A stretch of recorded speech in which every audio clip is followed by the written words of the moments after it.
제가 여기서 보니까 우리 방청객 여러분 있죠? 아주 폭삭 늙은 사람들이에요. 응? 어린아이가 없다는 거예요. 그렇죠? 우리가 나이 들어서 성인으로 산다는 건 뭐냐면 경제적으로까지 독립을 해야 이게 진정한 독립이다라는 거 먼저 말씀을 드리는데, 그럼에도 불구하고 우리는 또 다른 정서적 독립도 굉장히 중요합니다. 이걸 우리가 심리적 탯줄이다 이렇게 이야기를 하죠. 우리나라 부모 자식 관계 굉장히 집착적입니다. 촌농이 녹아서 어디서부터 어디까지가 부모고 어디서부터 어디까지가 자식인지 알 수 없는 상황이 되고, 이렇다 보니까 이별만큼 어려운 게 없어요. 상담을 하다 보면 별일이 다 있잖아요. 어떤 사례가 있었냐면 아들이 너무 귀해서, 아들이 4대 독자예요. 얼마나 귀해요. 4대 독자. 옛날에 4대 독자면 군대도 안 갔어요. 그런 상황에 며느리가 딱 들어왔는데 이 시어머니는 어떤 며느리를 원했냐? 목이 길고 손이 하얗고 학력이 높고 아유. 어여쁜. 어머. 어렵다. 저에게는 한 가지도 없는 응? 이런 며느리를 그 시어머니가 이제 원하셨던 거예요. 그런데 제가 만났는데 예뻐요. 그리고 나무랄 데가 없습니다. 그런데 전문대를 나왔어. 이 아들도 그렇게 대단한 대학 나오지 않았거든요. 근데 어쨌든 내 며느리는 어떻게? 무식한 애야. 어머머머. 그렇게 며느리가 딱 들어왔죠. 그 뒤로 무슨 일이 벌어졌는가? 내 아들을 내 며느리가 제대로 살피는지 안 살피는지가 너무 중요하겠죠. 어머니가 아들 집을 구해주셨어요. 어머니가 구해주셨어요. 집 옆옆호 아파트에다가 집을 구해주셨어요. 그래서 뭐 하시냐면 아침에 거기 가서 식사하세요. 식사하시고 며느리가 거기서 뭐 해야 되냐? 점심 해드려야 돼. 저녁에 아들이 오잖아요. 그러면 며느리 이쪽에 따로 밥 먹고 그 아들이랑 시어머니 같이 밥을 먹어요. 이 아들이 그래도 괜찮은 아들이에요. 안 되겠는 거야. 이사를 가야 되겠는 거야. 그래서 어머니한테 이사를 간다 그랬잖아요. 그랬더니 어머니가 어떻게 했냐면 흉기를 들고 오셔가지고 나 죽이고 가라고. 나 죽이고 가라고. 너무 무서워. 그래가지고 어떻게 했는가? 몰래 이사를 갔어요. 몰래 이사를 갔는데 아니 근데 난리 날 것 같은데? 아니, 찾아냈어요. 봐봐 이거 진짜 이렇게 될 것 같아. 찾아냈어요. 찾아내서 어떻게 했냐? 그 근처에 호텔 방을 잡고 자고 아들이 회사 간 사이에 비밀번호를 알아낸 거예요. 며느리만 집에 있잖아요. 그 비밀번호를 열고 들어간 거예요. 어머 무서워. 들어가서 뭘 했냐면 며느리 머리채를 잡고서 동네를 이제 끌고 다녔어요. 동네를. 이게 21세기에 가능한 이야기예요? 이게 딱 1년 반 전에 있었던 이야기예요. 1년 반 전에. 어머 말도 안 돼. 이거는 자식 세대가 그 부모 세대로부터 나오기도 해야 되지만 동시에 부모도 이 자식들하고 독립을 못하는 거예요. 완전히 섞여가지고 네가 내 살인지 내 살이 네 살인지 이해가 안 되는 이런 상황이 지금 접어드는 거거든요. 독립 불가예요. 아주 병리적으로 엮여있는 가족이고 대단히 분화도가 낮기 때문에, 분화도라는 건 뭐냐? 어떤 문제가 터졌을 때 이 문제를 감정적이 아니라 독립적이고 동시에 합리적으로 이성적으로 풀어가는 그 능력과 정도, 수준을 말하는 건데, 이 집은 전체적으로 분화도가 다 낮은 거예요. 최종적으로 제가 지금 말씀드렸던 이 사례, 이 집은 어떻게 했는 줄 아세요? 이혼해야 될 것 같아. 이혼 안 했어요. 안 됐어요? 이민 갔어요. 우리가 알고 있는 이 독립과 관련해서 우리가 몇 가지 기억해야 될 것이 있다. 자식은 기쁨이 될 수 없다.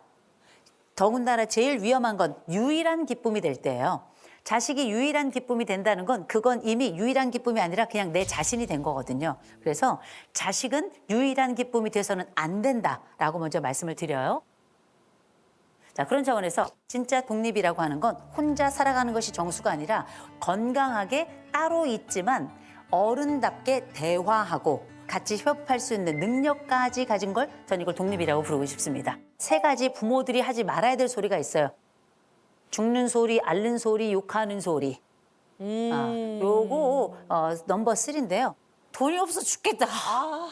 아우, 난 이거 꼭 해야 되는데 난 왜 이렇게 힘들게 사니? 이게 다 죽는 소리예요. 그죠? 2번째, 앓는 소리. 아프다, 아프다, 아프다, 아프다, 아프다.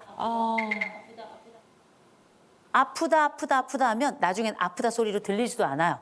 3번째, 욕하는 소리. 머저리 같은 놈이, 이 모질한 놈이, 이 한심한 놈이, 이 효도 모르는 놈이 네가 뭐가 되겠냐, 이런 얘기들 있죠. 이거 다 뭡니까? 자식들의 미래를 완벽하게 갉아먹는 소리입니다. 제가 아주 가까운 사람이 있었는데 그 사람의 경우는 나이가 40대 지금 초반입니다. 40대 초반인데 부모님하고 같이 살아요. 이 딸 혼자 버는 돈으로 이 부모님이 살아가고 있어요. 이게 지금 이 40대인 이 딸이 고등학교 3학년 때부터 시작된 일이에요. 엄마 아버지가 전혀 일을 하지 않았고요. 어머니가 아파요. 딸에게 전화해. 병원 같이 가. 아버지가 은행 가야 돼. 딸에게 전화해. 은행 같이 가. 집에서도 밥 안 먹고 기다리고 있어요. 어머. 딸이 와서 그 밥 다 해요. 그리고 나서 그 밥 차려가지고 식구들이 같이 밥을 먹어요. 이 딸 새벽 4시에 일어나가지고 일 시작해요. 새벽 4시에 일어나서 밤에 11시, 12시까지 일을 하는 딸이에요. 그럼 내 삶이 없잖아. 없지. 결국 안 되겠다 싶어서 이 딸이 나왔어요. 딱 나왔어. 그러면 이제 독자적으로 또 살아야 되잖아요. 근데 이 딸이 남자친구가 생겼어. 그랬더니 무슨 일이 벌어졌냐면 이 딸한테 아버지가 얘기한 거야. 아프다, 아프다. 네가 있어야 된다, 네가 있어야 된다. 결국은 이 딸은 이 남자친구랑 헤어지고 다시 친정으로 들어왔어요. 이렇게 자식의 앞길 막고 자식의 청춘의 집을 내어서 이렇게 사는 부모를 저는 거머리 부모라고 불러요. 전 기꺼이 그렇게 불러야 된다고 생각해요. 이 여인이 이 집에서 딱 나왔어. 이 집은 어떻게 될까요? 돌아가요. 이게 의인들, 착한 사람들의 역기능이에요, 이게. 이 착한 사람 하나를 중심으로 나머지 가족이 다 병리적으로 되는 경우도 있는데 미친 듯이 도망 나와야 돼요. 굉장히 중요한 겁니다. 혹시 내 부모가 죽는 소리에, 내 부모가 앓는 소리에 이렇게 내 미래를 막는 욕하는 소리 하잖아요. 언제부터 우리가 부모 말 잘 들었다고 그런 얘기를 고지고 그때로 들어요. 무시하시기 바랍니다. 진심으로 듣지 않으시기 바랍니다. 자식들도 부모들한테 하면 안 되는 3종 세트가 있습니다. 죽는 소리, 앓는 소리, 욕 같은 소리. 죽는 소리 뭔지 아십니까? 자기 목숨을 담보로 부모 협박하는 애들 많아요. 응? 그건 진짜 최악이다. 죽어버릴 거야. 나 이거 안 해주면 죽어버릴 거야. 나 창문에서 뛰어내릴 거야. 정말 최악인 겁니다. 그럼 어떻게? 부모들이 쩔쩔매겠죠. 죽지만 마라. 죽지만 마라. 사람 안 있어라. 그게 사람입니까? 들어주고 죽지도 못하면서. 그리고 부모들은 정말 기억하셔야 됩니다. 이건 반드시 습관돼요. 반드시 습관이 됩니다. 병을 만들어서 주변 사람들을 움직이는 사람들도 있어요. 이 병을 하나의 도구로 쓰는 사람들이 있어요. 근데 매번 죽겠다고 얘기하는 아이는 반드시 병인 겁니다. 그래서 어떻게 병원에 데려가셔야 돼요. 그건 되게 중요한 거예요. 두 번째, 앓는 소리가 있습니다. 이 앓는 소리 다른 거 아니에요. 없어, 조금만, 도와줘. 세 번째, 욕 같은 소리 있어요. 뭐 해줬는데? 엄마, 아버지가 나한테 그때 상처를 줘서 내 인생이 이렇게 된 거 아니야. 그러려면 왜 낳았어요? 이런 얘기 하시죠? 니네 같이 말할 줄 알았으면 안 낳았어. 응? 인간은 다 똑같습니다. 가까운 것에 대해서 가장 큰 기대를 가지고 있고 때로는 그 부모들이 여러분의 기대를 꺾었던 순간, 상처를 주었던 순간이 있겠지만 나라는 사람이 만들어가는 세계는 부모가 준 세계로만 구축되는 게 아니라는 걸 기억하시고 스스로 성인으로 내 삶을 독립적으로 살아가는 데는 때로는 견디고 그리고 입을 막아야 되는 순간도 있다는 거 좀 말씀을 드립니다. 맞아. 자, 그러면 우리가 부모들 사이에 또 부모와 자녀 사이에 어떤 이야기를 좀 주고받으면 좋을까? 우리 부모님들은 아이들에게 꼭 얘기해 주셨으면 좋겠어요. 정우성이라고. 정우성 오빠. 이 정우성은 뭐냐? 제일 첫 번째, 정말 멋있다. 정말 멋있다. 너 정말 멋있다. 두 번째, 우리 아들, 우리 딸 최고. 우리 아들, 우리 딸 최고. 이건 다른 데 가서 다른 사람이 보란 듯이 자랑하시라는 거예요. 애들이 들을 때. 우리 딸이 최고야. 우리 아들이 최고야. 두 번째, 성인이 되었구나. 어른이 되었구나. 인정해 주는 거. 성인이 됐다는 얘기는 나도 너와 함께 어깨를 나란히 하면서 얘기를 나눌 수 있는 상대로 내가 너를 선택하고 너도 나를 선택할 수 있다는 거잖아요. 이건 그야말로 성인의 대화가 시작되는 겁니다. 정우성 꼭 기억하시기 바랍니다. 우리 자녀 세대들도 부모에게 또 꼭 했으면 좋겠는 얘기 있잖아요. 저는 손담비를 권합니다. 우리 자녀들 부모님 손잡아 주세요. 특별히 여기 남성분들도 많이 계신데 딸들이 부모의 손을 잡는 비율에 비해서 아들들이 부모의 손을 잡는 비율은 30%가 안 됩니다. 굉장히 낮아요. 쑥스러워요. 쑥스럽죠. 쑥스러워. 그냥 늙은 손을 잡아주셨으면 좋겠어요. 주름진 손을 잡아주셨으면 좋겠어요. 왜냐? 나이 든 사람 손은 아무도 안 잡습니다. 그거 알고 계셔야 돼. 그래서 손주가 기쁜 거예요. 사람을 가리지 않고 손을 잡아주니까 이젠 우리가 그 늙은 자의 손을 잡아야 되는 겁니다. 꼭 손을 잡아주셨으면 좋겠고요. 부모님께 말씀하십시오. 닮고 싶어요. 아버지 닮아 참 좋아요. 저 엄마 닮아서 너무 좋아요. 최고의 말. 최고의 찬사 아니야? 최고의 찬스. 담고 싶어. 그분의 삶을, 인품을 담고 싶은 거죠. 그 얘기는 뭐냐? 존경합니다. 그 이상입니다. 그다음에 B는 뭘까요? 비난보다 환대예요. 웰컴. 아버지, 어머니, 웰컴, 환대. 오실 때마다 좋아요. 환대해 주셨으면 좋겠어요. 늙으면 오라는 데도 없어요. 갈 곳도 없습니다. 서러울 거. 외로워지잖아. 생각해보면 어떤 형태의 자식이건 부모 마음에 흡족한 자식은 많지 않을 거예요. 마음대로 되지 않는 겁니다. 자식 마음대로 안 돼. 부모 마음대로 안 돼요. 내가 태어나봤더니 개떡 같아. 제일 중요한 거, 내가 내 마음대로 안 돼. 기억해야 될 건 독립이라고 하는 건 제일 먼저 자기 자신을 먼저 좀 살펴볼 필요가 있습니다. 이게 사실은 건강한 독립의 핵심이거든요. 진짜 독립이라고 하는 건 건강하게 자기 삶을 유지하면서 자기 삶을 살아가는 게 굉장히 중요한 겁니다. 내 인생을 내 발로 걸어서 잘 살았던 못 살았던 열심히 최선을 다해 살아가잖아요. 그 사람은 이미 독립체라고 저는 생각합니다. 열심히 살아가야 되겠다는 말 자체가 이미 머릿속에 독립의 세계가 구축이 된 거거든요. 꼭 기억하시기 바랍니다. 네.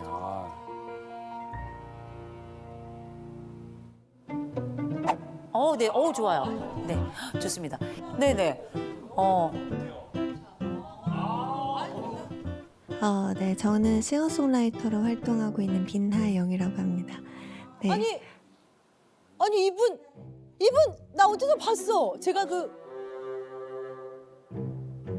도시그죠? 그 피아니스트. 네네. 그래서 낯이 있구나. 그러세요? 오. 제가 이제 올해로 42이나 됐거든요. 네. 이제 올해로 42이나 됐거든요. 근데 아직도 저한테 이제 어머니께서 조금 과하게 이렇게 약간 예를 들면 그 한약 같은 거 먹일 때도 그냥 이거 챙겨 먹어 하고 파우치만 꺼내면 되는데 그거를 가위로 자르셔서 병에 담으셔서 제 집까지 배달해 주세요. 그거 파우치 뜯게 하는 것도 싫다고.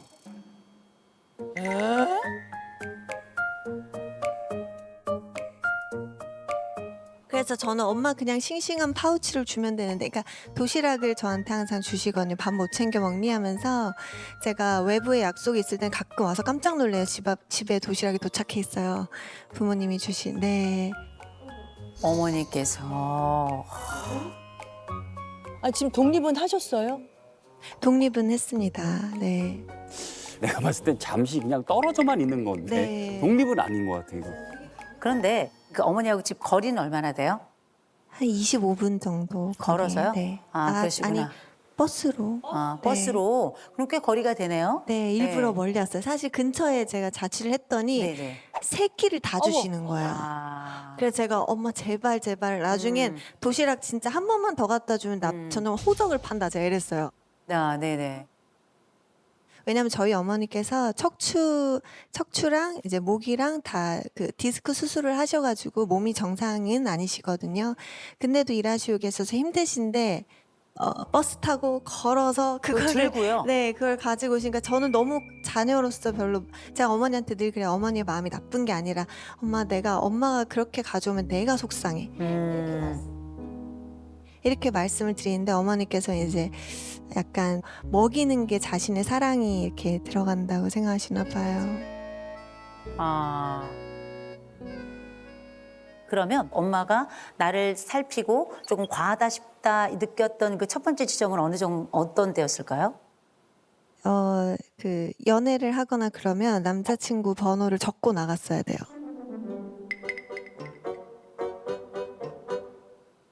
아파트 방문하러 호수 적듯이 저기 여기 가요.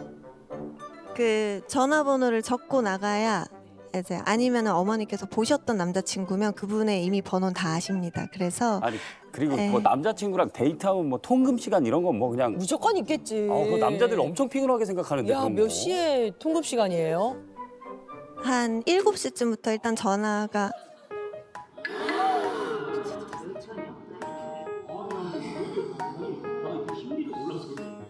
7시부터 우리 역사가 시작되는데. 그럼 아니 역사가 시작도 아니고 그건 네. 빌드업하는 시간이야. 그때는 빌드업. 7시면 빌드업 빌드업. 들어가는 시간. 초저녁에. 그 7시에 왜 전화를 하시냐면 몇 시에 보내줄 건지를 약속 받으시려고. 야. 네. 그러니까 저한테 전화를 하시는데 제가 이제 어머니가 하도 그러시니까 제가 전화를 안 받잖아요. 그러면 이제 그분한테 전화를 하는 거예요. 그래서 우리 딸 몇 시에 보낼 거냐. 예? 아 저요? 아 저기 죄송합니다. 네. 제 7시인데요. 어머니 어떻게 할까요? 그러면 어머니 뭐라? 그러면 밥 먹고 9시 전, 뭐 8시 전까지 보내. 이러면 지금 밥 먹기 시작했는데 지금 그럼 밥 8시 먹은- 반까지 들어와. 이러면서 이제 8시쯤부터 계속 전화가 옵니다. 어디냐. 이제 출발해야 되지 않냐. 근데 11시가 넘어서 제가 귀가하면 항상 어머니께서 아버지 시켜서 저 지하철에 데리러 오셨어요, 여기. 많이 놀라셨다 지금 남자분들이 남성분들이. 지금 예. 얘기 내내 쉽지 야, 않은데. 쉽지 않다. 뭐지? 이러면서. 네. 너무 개입을 많이 하니까 우리. 아니 근데 이렇게 또 부모님의 사랑을 너무 받으면 사회생활할 때 조금 불편한 부분도 있을 것 같은데 어떠셨어요? 제가 알바를 한번 해보고 싶어서 어릴 때 카페 알바를 하고 싶어서 혹시 민들레 영토라고 옛날에 좀 예쁜 옷을 입고 그게 너무 해보고 싶었어요. 그래서 그거를 신청을 해봤는데 제가 면접을 보고 왔다고 어머니한테 말씀드려 어머니 그런 걸 왜 하냐고 내가 너 곱게 너 돈 부족하면 돈 더 주겠다고. 근데 엄마 난 그게 아니라 내가 경험해보고 싶어. 그리고 거기는 좀 옷도 예쁘게 입고 친절한 것도 배울 수 있고 한다 이랬는데 어머니께서 제가 떨어졌다는 걸 아시고는 네. 거기 연락해서 어머 내 딸이 왜 떨어졌냐고. 알바 떨어졌다고 전화했어요? 네. 아 진짜로?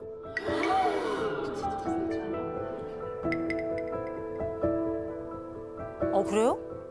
그래서 거기에서 하시는 얘기가 아 그분 기억난다. 음악 전공하셨죠? 이러면서 너무 곱게 자란 티가 나서 힘들어 할까봐 못 뽑았다고 얘기하셨다고 어머니께서 어머니 통해서 저는 이유를 들었어요 그때. 네네. 여기 어머니 혹시 계세요?